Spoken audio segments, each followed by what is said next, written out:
Hi guys, how are you? My name is Damon. My wife's name is Grace. You're going to see her in a bit. And welcome to today's video. Today's video is different kidogo. So I had my boys come over. Not really my boys, yeah, because we were classmates and then they went to KSL and they passed their bar exams. So now they're going to be advocates of the High Court, and so we decided to just, come and celebrate. But I was also their pastor at Rain City, so I pastored them for like 5 years when we were doing ministry in campus. So yeah, let me introduce you guys to my friends as you join us in our hangout today. Welcome guys, come.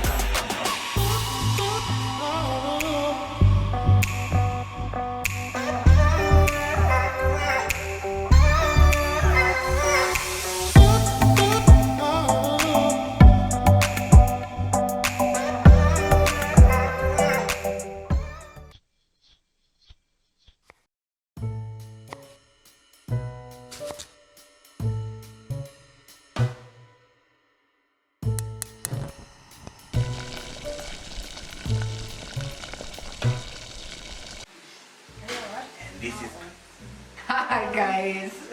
I was supposed to talk. What am I supposed to say? I'm hosting our children today. They are our children in the faith. So yeah, I'm cooking chips. Nimengoja ziive.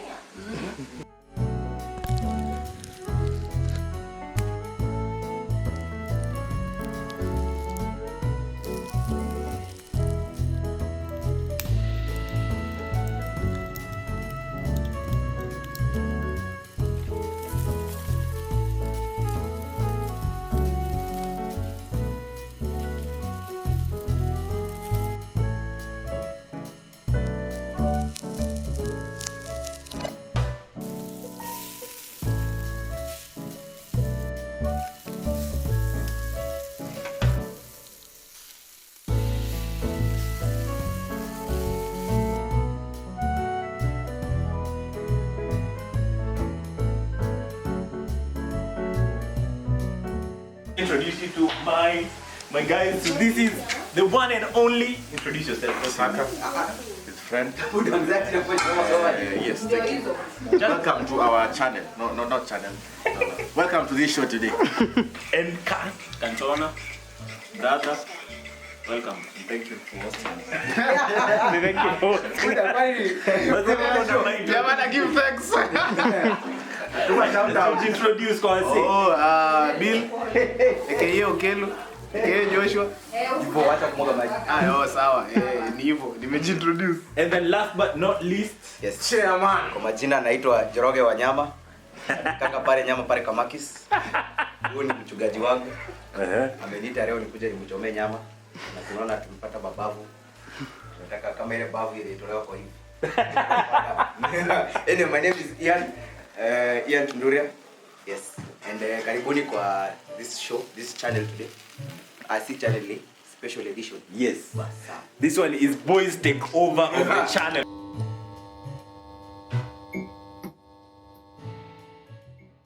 Hey, so guys, we are back. We've eaten the meat and we forgot to film everything else, but Ian has done a really good job.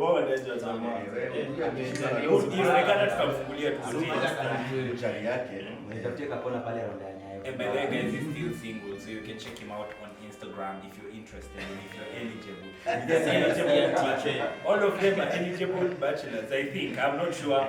Yeah. But so anyways guys, today we were celebrating these guys for finally passing their bar exams with the first trial, like it was on the first attempt and you passed everything. We can't take that for granted. So shout out to all of you academics, man. I'm so proud of you guys. Really. And so while we were just hanging out, we decided we share our story a bit with you guys so that you can understand where we came from and our personal journeys, and hopefully it will inspire someone out there. I think I'm going to start by saying how I met them. The first person I met when I entered Nairobi University, Parklands Campus School. Scholarly excellence, world class. I'm telling you. The first person I spoke with was Bill. And when me, I was very vocal about my faith. So I met Bill, me, I was like, Bwana sifiwe, nini, and he looked at me weird.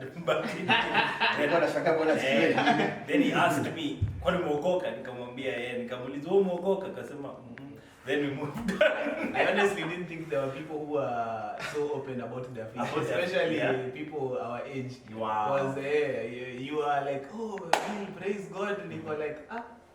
And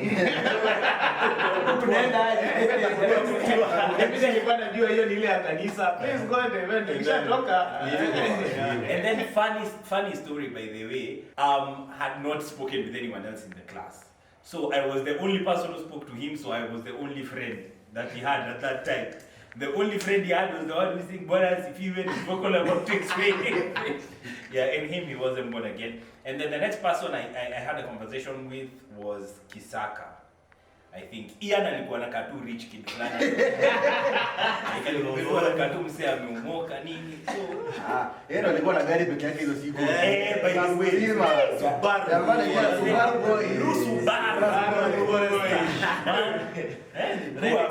Who are we to even talk to the Subaru guy? No, hapana bwana. But you were my friends. Nilikuwa naongelesha. It was a privilege for us to know you. Finally, yes.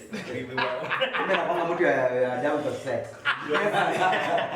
Yeah, and then after that I met Kisaka. I think for Kisaka, I think our friendship took time to grow. I don't even remember how it happened, by the way. Like, I can't pinpoint that this is the day that we became friends with Kisaka. But Kisaka was the popular guy in class. He was the person who knew everyone, who knew everything. Yeah, yeah, he was very popular. You didn't know? No, Kisaka was very popular.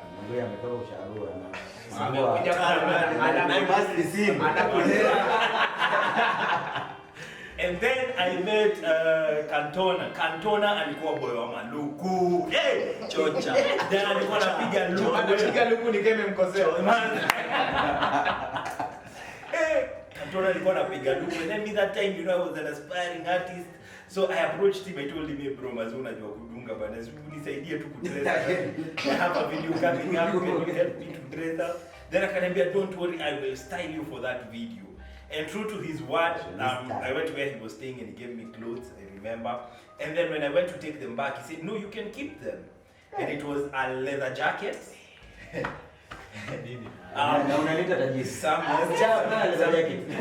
Shoes. The shoes were Don Balion. I'm telling you. Google the price. But yeah, so and then I think we just bonded over music because he loved pop culture as well and music, and so we just became friends over that. Yeah, and then after all those things happening, that's when God now started speaking to me about starting a ministry. Mind you, mimi nilikuwa nimetoka place yenye our ministry had quote unquote failed.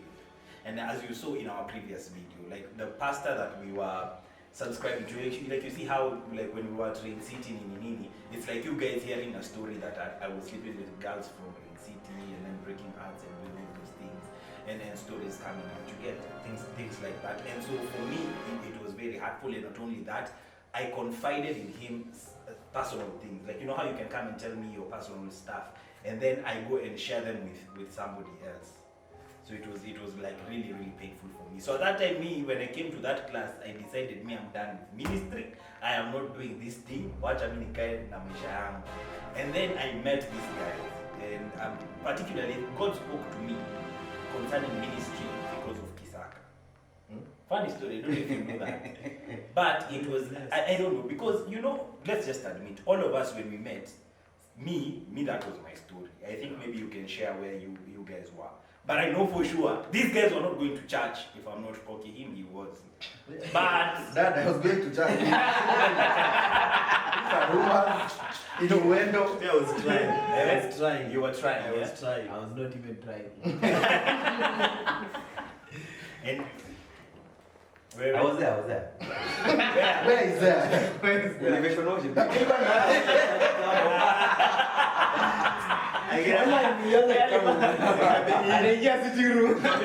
Family TV. GBS. But me, I don't know. I have had rumors, that they were not me. That is when God spoke to me about this ministry thing. and all of us will like came from a place. And if anyone is willing to share their journey or where they are from, maybe they will share. Me, I don't know. But me, what I know is these people preferred the club than church. Me, that is all I know. I am sorry to categorize you. But I know there are people here who are more popular in 1824 than that's just what I'm saying. That's just what I'm saying. What is a 1824? What is that? We've not subscribed to that side. That is channel. Subscribe to this channel. Yes, but I think maybe it is good for them to share with you guys their salvation stories. So we can start with where do we start? Let's start with Bill. Bill, start. Go fast because yours was the toughest. What do you mean? I mean, like the first time we went for Bible study. No, but remember that? even Yes, before we I start that, I think tunafaa kwanza tuongelee how we began the Bible study. The ministry now. Yeah, the ministry itself. You know, initially kwanza ministry ilikuwa ni Bible study. Okay. So we decided, see, I remember hangout. No, at the first thing I said, so God spoke to me about this ministry thing, and I battled with it for a while. And then I wrote a message to the class group, and I said, my name is Shunets. God has given me this vision to start a ministry. The ministry is called Dominion. This and this and this is what we believe in. So if you want to be a member, please join. And then from the class, nobody joined. The first who joined the first time? Roger. Then we went for a Bible study somewhere with some of my friends who are from the previous ministry who are also hurt. And coincidentally, all of them were girls. Good looking. And so I took a picture. Now you know when See, I'm just sharing my story. I took a picture. I was at the center and the 3 girls on this side and 3 girls on this side. And God used those 3 girls to bring people into the picture. Because I remember after I posted a picture, I posted a picture on my story. The real time unaweza join, you had to record. So Ian texted me and said, yo, Damon, me. And coincidentally, now you know why Mona got the first But chair. then the funny thing is, I wrote back to him and I told him, Ian, uko sure? Because this Subaru guy. Subaru boy. Subaru rich kid. Then he told me, me when it comes to the things of God, I'm actually very serious. They said, okay, sawa, you can join. And then Kisaka, the rest, everyone joined. Apart from Bill. Bill didn't join. And Katona, I think that time you took time as well, yeah? Me, that is my story. That's how we started. And then we called for the first meeting. And now you can pick up from there. Niambie kwanza ulinishtuanga bwana. I remember very vividly. I was there for the first meeting. You was there with me. He was there for the first meeting. No, you were my friend. Yes. It was my first I remember class. no, when you were planning the first meeting, Yeah. nakumbuka I think we were about to go to class. Tukapatana naye pale kutoka hostel. Nilikuwa fulani hostel because uko naishi hostel. So tukapatana Printer ilikuwa hostel where people used to go there to print things and tulikuwa na table line. So I remember tulipatana hapo nje, then you're like, hey, thank you, we're going to be meeting at that time ilikuwa inaitwa what is it? Central Park. Yeah, ukaniambia meeting at Central Park and ukaniambia bebe, I want you to be the chairman. So mimi niko like, hey, kwanza tuanze na nimeingia juzi. I don't know anyone because that time we hadn't done any meeting at all. Yeah. So the first meeting was supposed to be at Central Park, then ukaniambia niko chairman. So like, but I remember nikakwambia I'll let you know. I didn't accept at first. I was like, I'll let you know. Wacha kwanza tuone how things are going to be. Yeah. So we planned the first hangout at a Central Park, and we were many. Tulikuwa wengi by the way.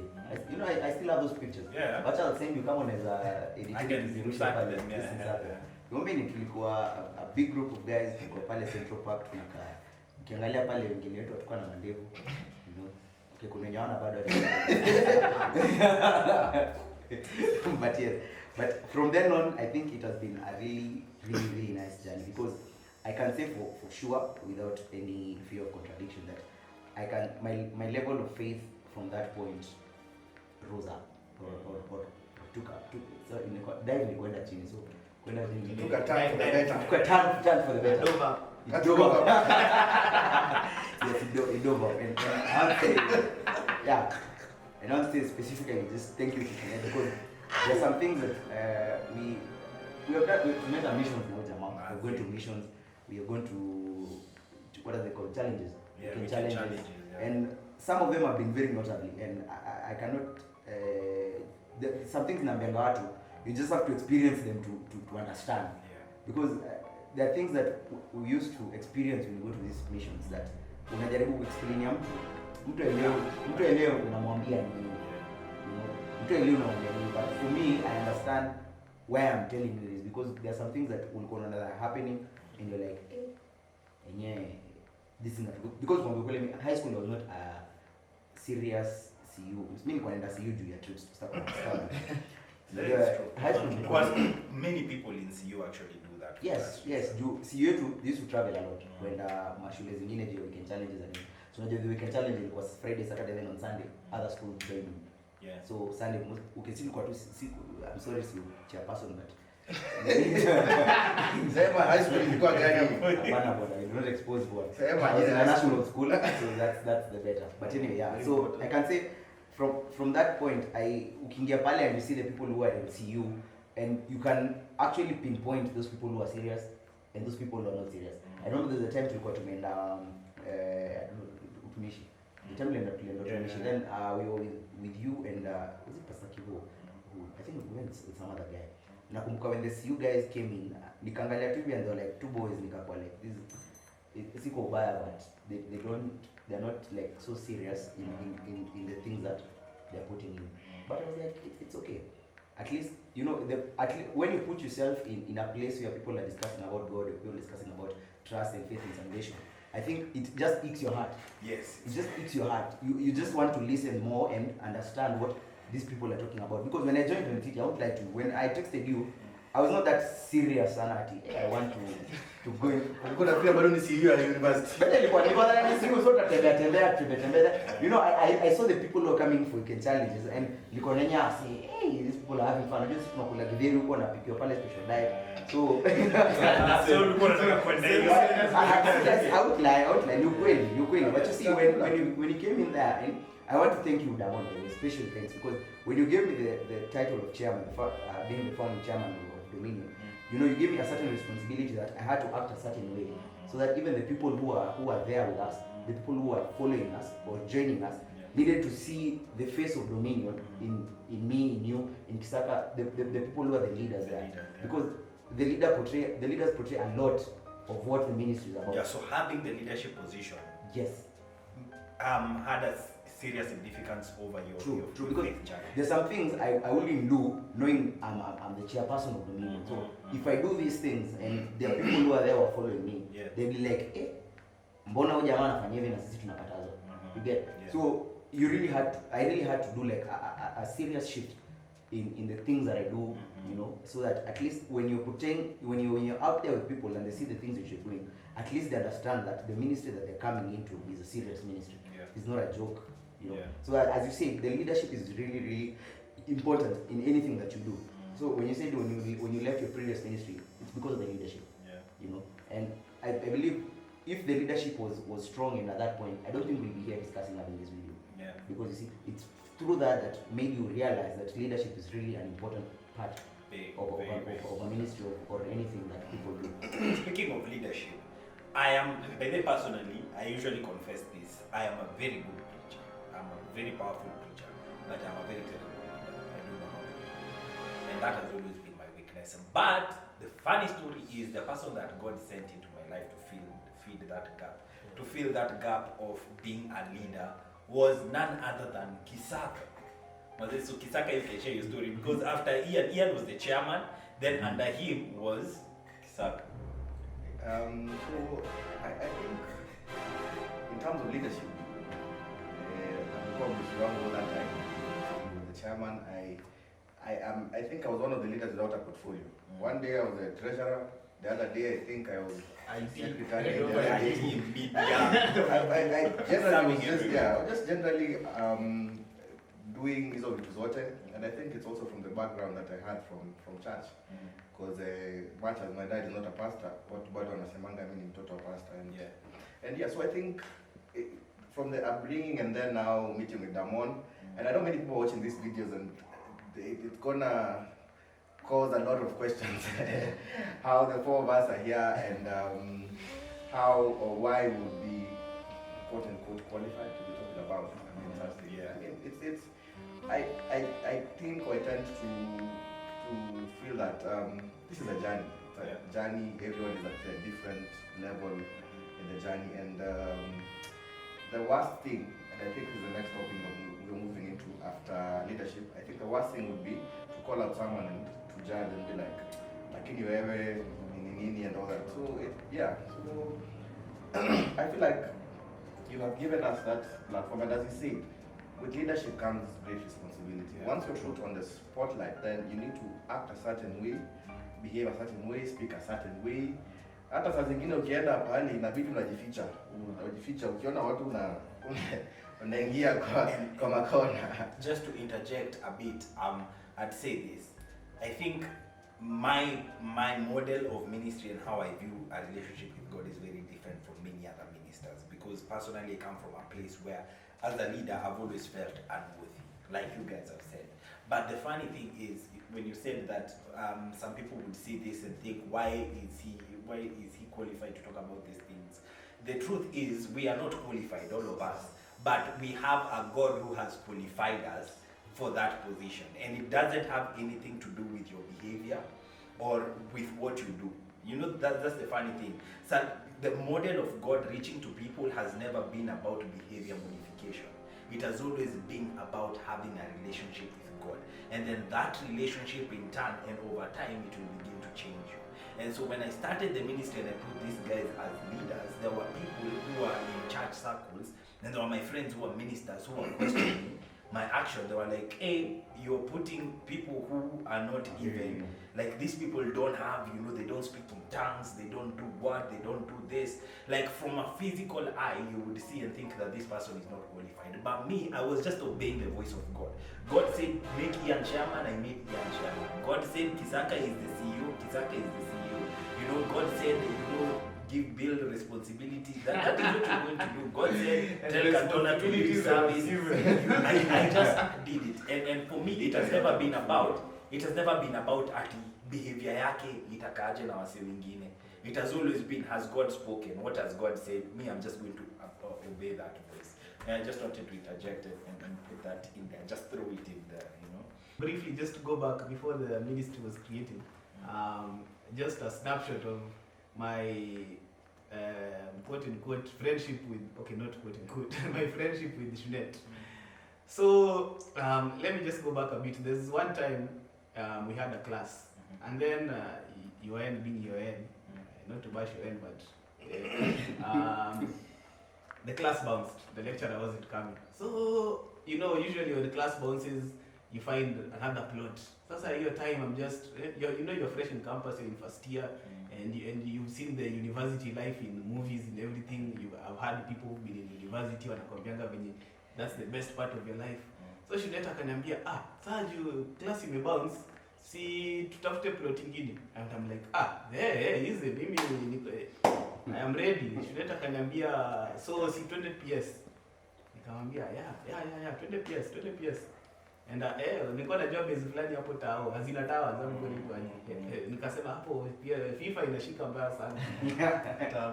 So mimi na Shunets tunatembea hapo from UN Parklands, we are going to PS hazina towers.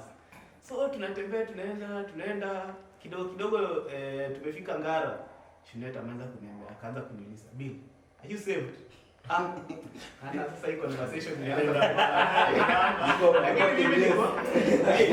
mimi naona this is my saved friends. It's just making conversation. Na Hamwezi nyamaza kwa barabara. Hatuwezi nyamaza kwa barabara. And we are heading towards Zina Towers. So we might as well. So nikamwambia hapana, I explained myself, akaniambia yako saved, nikamuuliza mbona uko saved?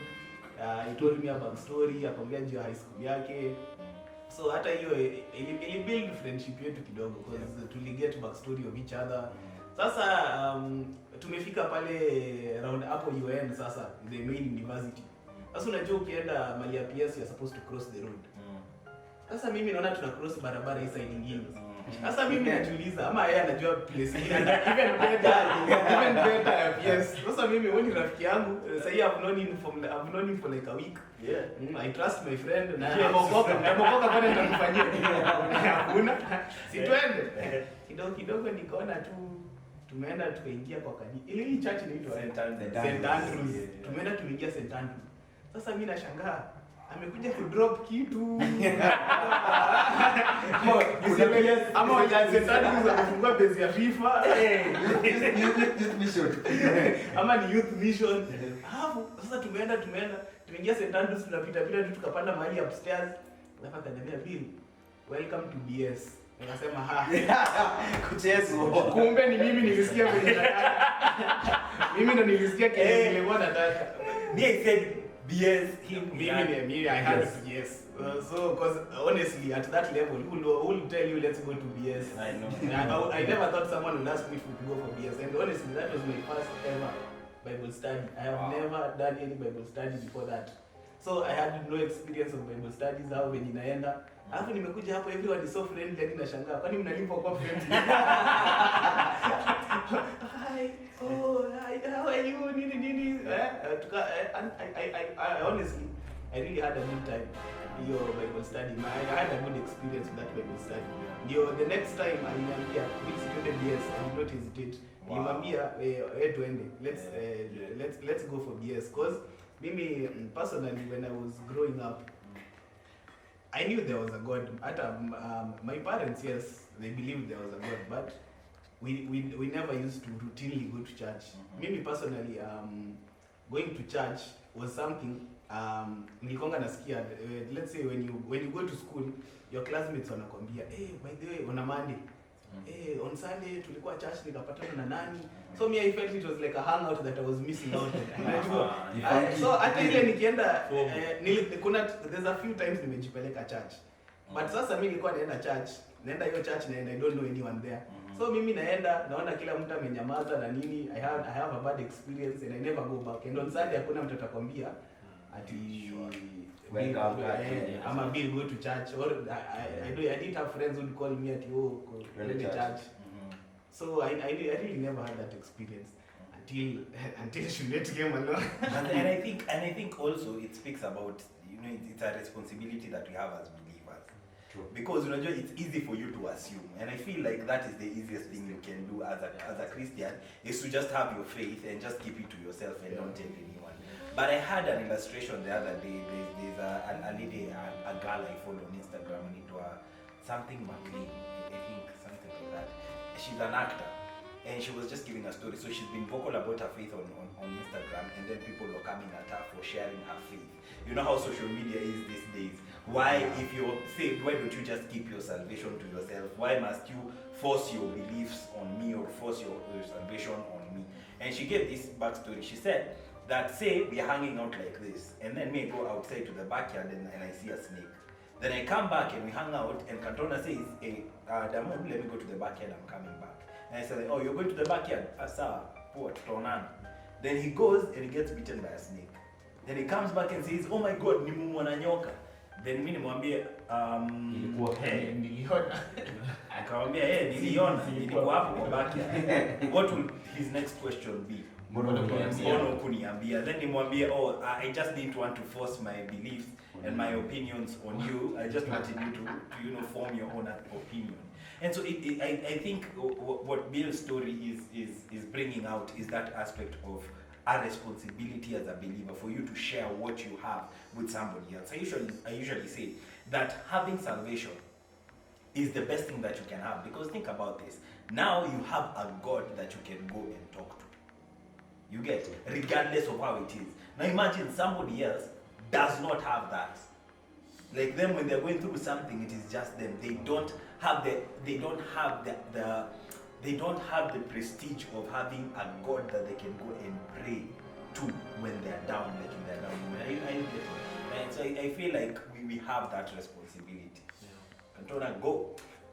Personally, briefly, before I met Damon, I wasn't going to church.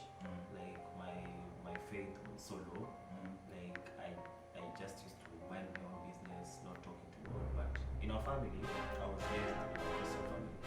Like when I was young, we used to go to church each and every day. Pineapple. Unaweka pineapple hapo hivyo kwa chupa. Mama anapika mandazi, sha unaweka hapo. So lunch time Kule sadaka. Noma.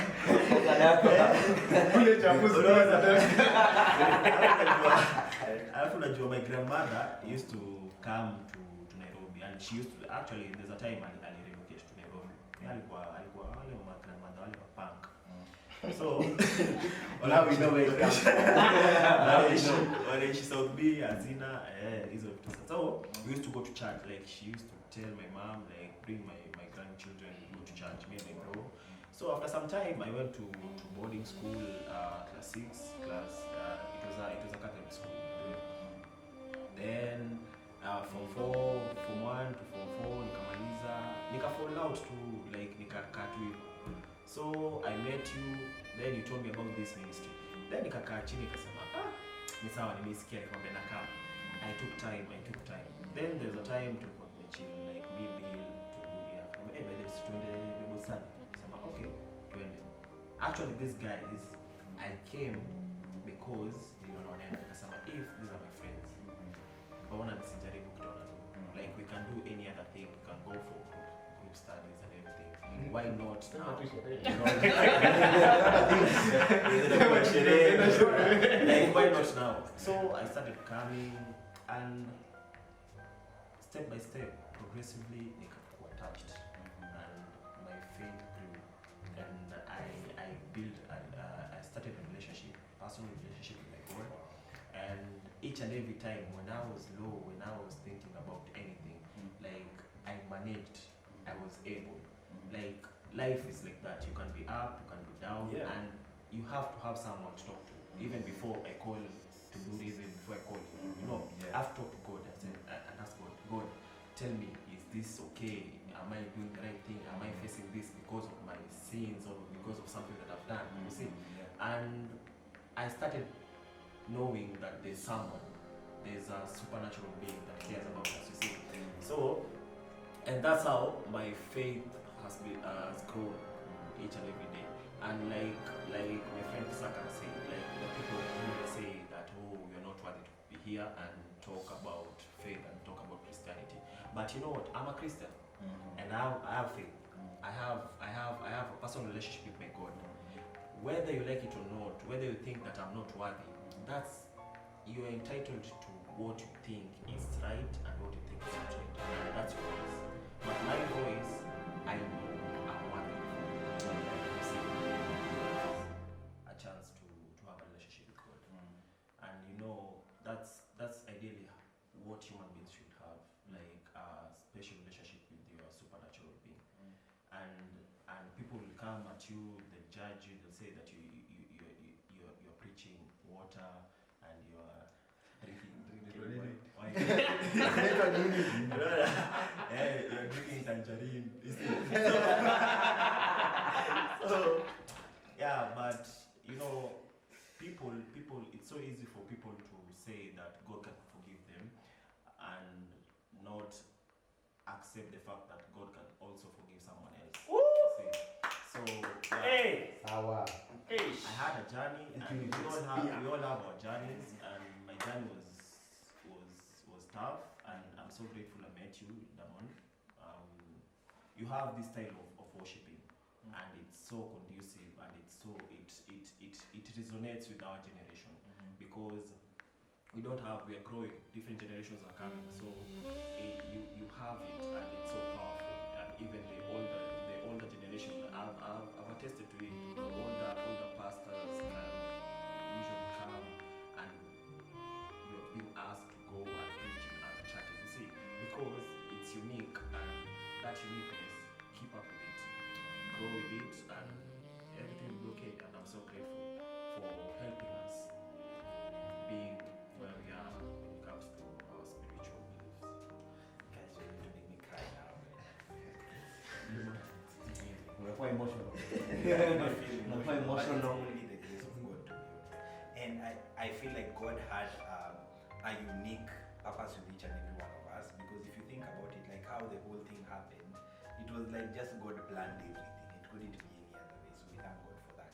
But because of time, I think we will just do a parting shot and then we chill. CEO. Part 2.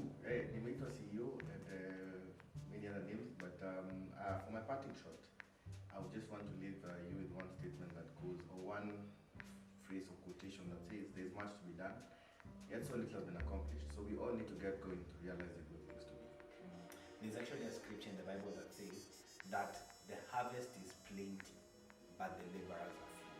Which means that if there are so many people who still haven't heard the gospel, who have not yet experienced the love of God, and I feel like it is not so much hearing the word of God. It is more important when they actually experience the love of God coming from someone that they can touch. And so we have so many people we need to reach to in this to reach in this generation. And so yeah, the laborers are few. So all of us can get a chance to minister to people. So my parting shot would be,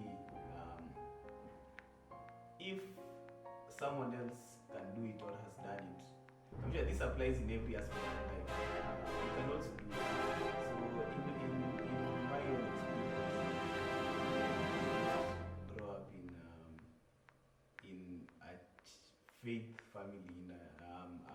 Okay, we are Christians, but not in yes, we are not staunch Christians, and I was not brought up with Christianity, if I may say. But when I met Shunets and I was curious, and trust me, this person is patient and he insists. But he was also patient with me, because 1 year down the line, Bill Bada Jaokoka. 2 years down the line, Bill Bada Jaokoka. But every event he had, every Bible study, I will be invited. I will be there. He will preach to me. Na ile siku niliokoka, huyu mtu alikuwa amefurahi. But I wanted to do it in my own time, and when I felt that I was actually ready. So all that time I took, I was learning, and finally I felt that I got to the point when I was ready. I was ready to get saved. So if I can do it, you can also do it. And let's just learn to accept one another and love one another. Yeah, to add on that, so they keep adding on people's participation.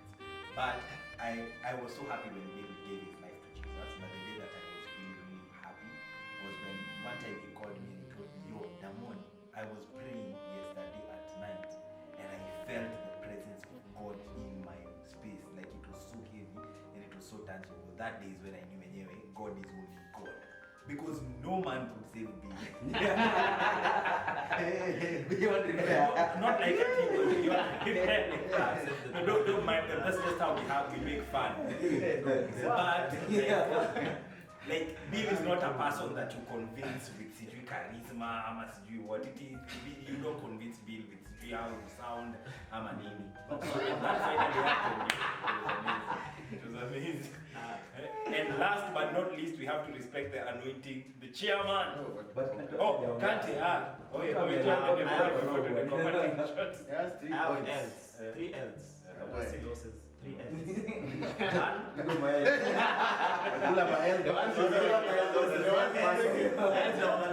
But we have learn, let go, and love. Learn from your mistakes.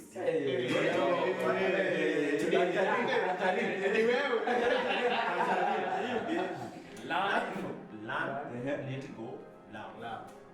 When you learn from your mistakes, you get to know what you want to do next. And you learn from your mistakes and keep on making mistakes because you learn from them. Don't be afraid of making mistakes. Don't be afraid of trying.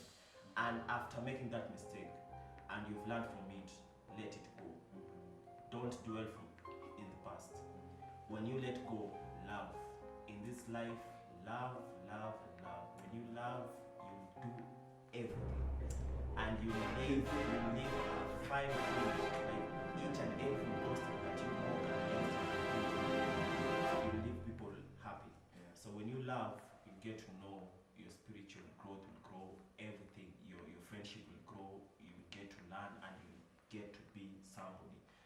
those are my 3 L's. Learn, let go, and love. Hey, click this link to get learn, let go, and love.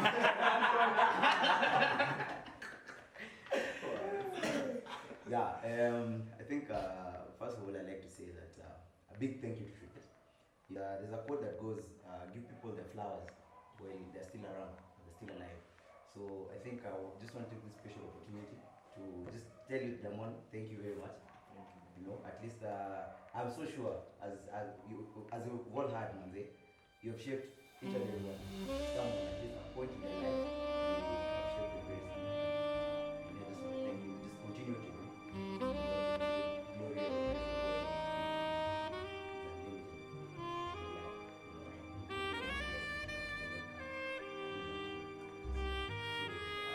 that's it. I also like to say as my parting shot now, friends are very important and very important in my life. So choose your friends wisely and choose people who are going to influence you in a way that is going to be impactful and in a way that is going to be positive in the things that you do in life.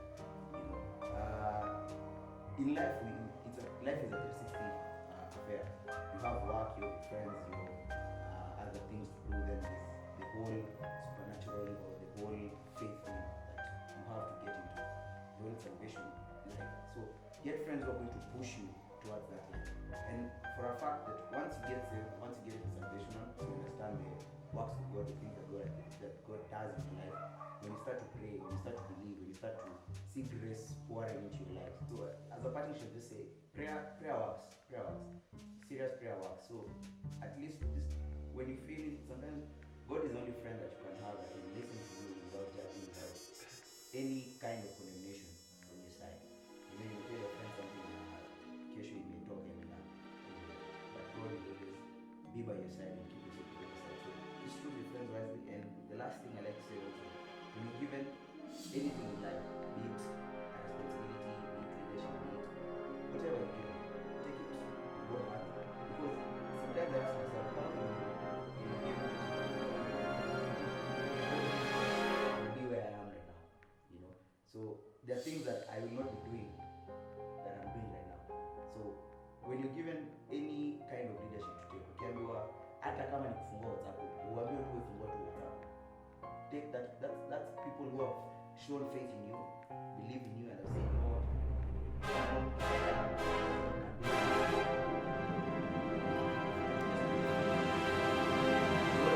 Forget his people.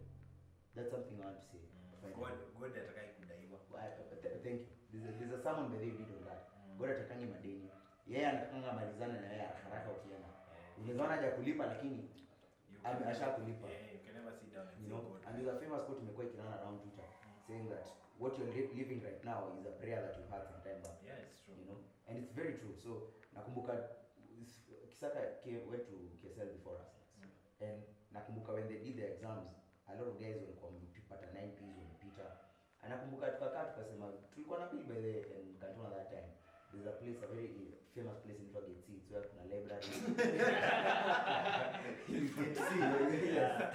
So tulikuwa pale tunapitia because people morning class. So even class kwenda tunasoma discussion, you know, small. Hapo Gate C. We started very early. We started very early, you know, From Gate C. So when you were there, when the results came in and you were like, you know, initially before be there, I was not doing all the 9 exams. But kutoka hapo I was like, you know what, I'll do the 9 exams. And I prayed. And you see, right now I'm living the prayer. The prayer that I prayed. You know. And I usually tell people, I usually want to meet one where I am right now. And you see, it's a prayer that I'm living in right now. Amen. You know, so prayer works. Prayer works. And right now, you may not see, but at one point in life, you wanted to what you have right now. True. So just thank God that you have it right now and pray for whatever you want going forward. And I'm so sure there is a point in life you'll reach and you'll be like, you know what, this is what I prayed for and this is what I'm having. Amen. Thank you guys for watching this video. Please hit that subscribe button if you haven't, and make sure you share, guys. You're doing very well in sharing on Insta story, so please share and tag us, me and my wife, and then we will repost and we will give you a post notification shout out in our next video. Guys, thank you so much. May God bless you and increase you. Our shout out today goes to none other than Gadhoni Ndomo on Instagram. Thank you so much for liking, commenting on our videos and sharing. May God bless you. I apologize today I took over the channel alone, me and my friends, but I hope you guys learned something. So yeah, He ambushed us. It was not a planned video, we just did it, so it wasn't rehearsed. Everything you had was authentically us. So with none other ado, bye guys. Cheers, bro. Peace.